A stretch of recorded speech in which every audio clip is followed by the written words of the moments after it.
بسم اللہ الرحمن الرحیم۔ السلام علیکم ورحمۃ اللہ وبرکاتہ۔ شوہر کا اپنی بیوی کو گالی دینا۔ کیا بیوی کو گالی دینے سے بیوی حرام ہو جاتی ہے؟ بیوی کی تعریف اور خوشامد ضرور کرتے رہیں۔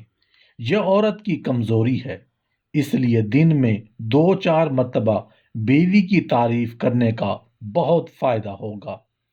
کبھی اس کے کھانا پکانے پر، کبھی لباس کی، اور کبھی اس کے حسن و جمال کی تعریف کرتے رہا کریں۔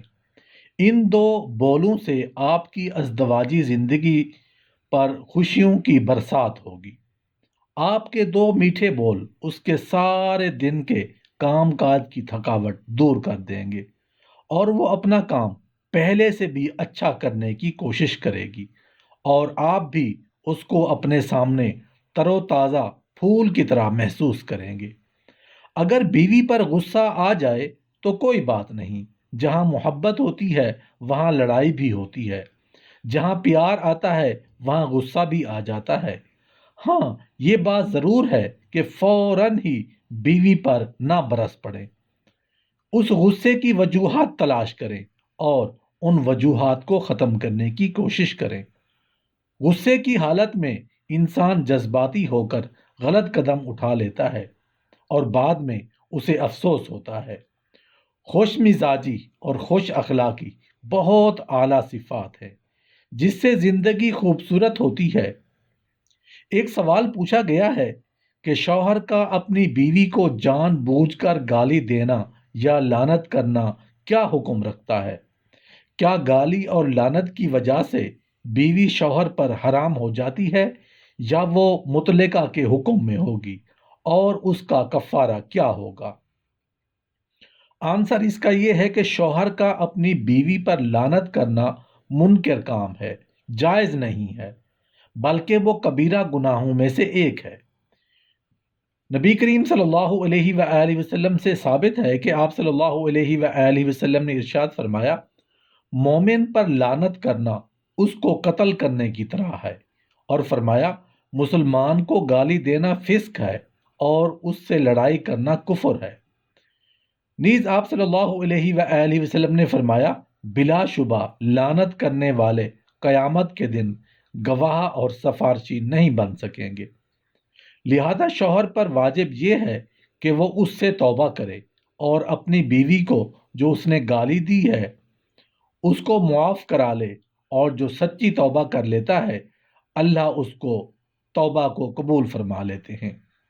رہی اس کی بیوی تو اس کے نکاح میں بدستور باقی رہے گی، اور اس کو لعنت کرنے کی وجہ سے مرد پر حرام نہیں ہوئی ہے، اور شوہر پر واجب ہے کہ وہ اپنی بیوی سے اچھا رہن سہن رکھے اور اپنی زبان کو ہر اس قول سے محفوظ رکھے جس پر اللہ سبحانہ و تعالی ناراض اور غصے ہوتے ہیں۔ نیز بیوی پر واجب ہے کہ وہ اپنے خاوند کے ساتھ اچھی معاشرت رکھے اور اپنی زبان کو اللہ عز و جل کی ناراضگی والی باتوں سے بچائے، اور ان باتوں سے بھی جس کے ان کا خاوند ناراض ہوتا ہو، سوائے حق کے۔ اللہ سبحانہ و تعالی فرماتے ہیں، ان کے ساتھ اچھے طریقے سے رہو۔ نیز اللہ عز و جل فرماتے ہیں، اور معروف کے مطابق ان عورتوں کے لیے اسی طرح حق ہے جیسے ان کے اوپر حق ہے، اور مردوں کو ان پر ایک درجہ حاصل ہے۔